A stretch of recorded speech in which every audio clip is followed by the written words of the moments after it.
Hello, my name is Mariah Bowman, and this presentation is about eliminating mental health stigma on Ball State's campus. First, I'm going to provide a definition of stigma. According to the American Psychiatric Association, stigma is the prejudice and discrimination against people with mental illness. There are also three types of stigma. The first is public stigma, which involves the negative or discriminatory attitudes that others have about mental illness. An example of this is viewing people with mental illness as dangerous, incompetent, to blame for their disorder, or unpredictable. The next is self-stigma, which refers to the negative attitudes, including internalized shame, that people with mental illness have about their own condition. An example of this is someone with a mental illness saying that they are dangerous, incompetent, or to blame for their disorder.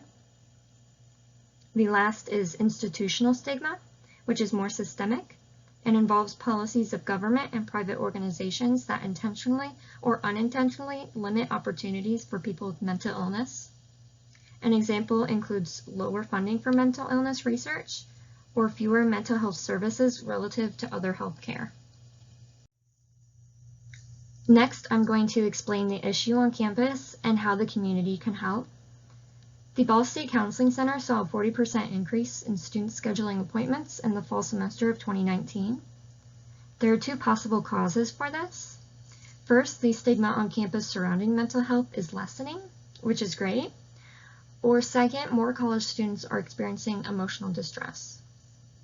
The campus should continue providing resources for those experiencing mental distress or disorder, but they should also provide resources for family and friends of those people.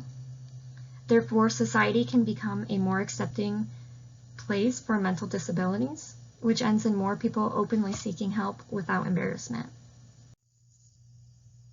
So how can the community help solve this issue?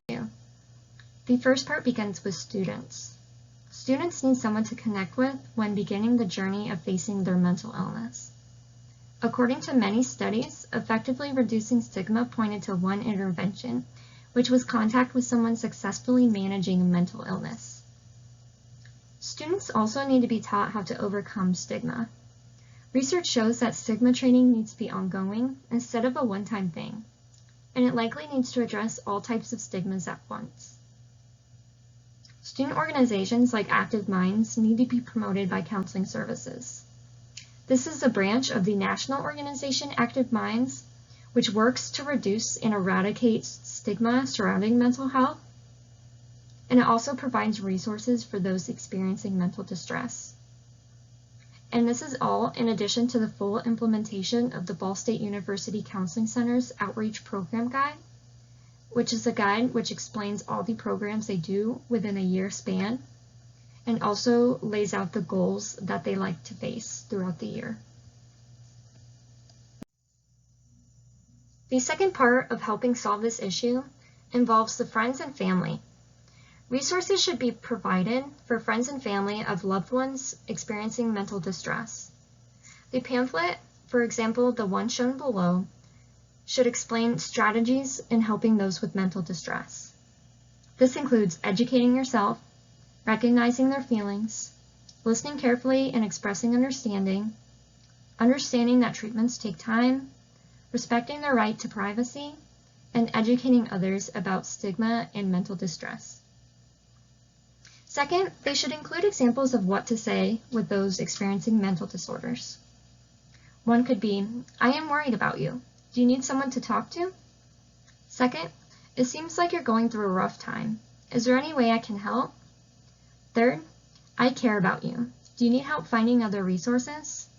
Or lastly, "I am here to listen. What would you like me to know?" And then the last resource they should provide to friends and family should include when to help your loved one. You should help when they lose interest in hobbies, they seem emotional or lack emotions, they do not enjoy what they used to, they've told you about unsettling thoughts, their eating habits have changed, their sleeping patterns have changed, their health has declined, they seem anxious or fearful in seemingly normal situations, they express feelings of hopelessness, they talk about hurting themselves or others, or lastly, they are avoiding close friends and family. and here are my resources. Thank you.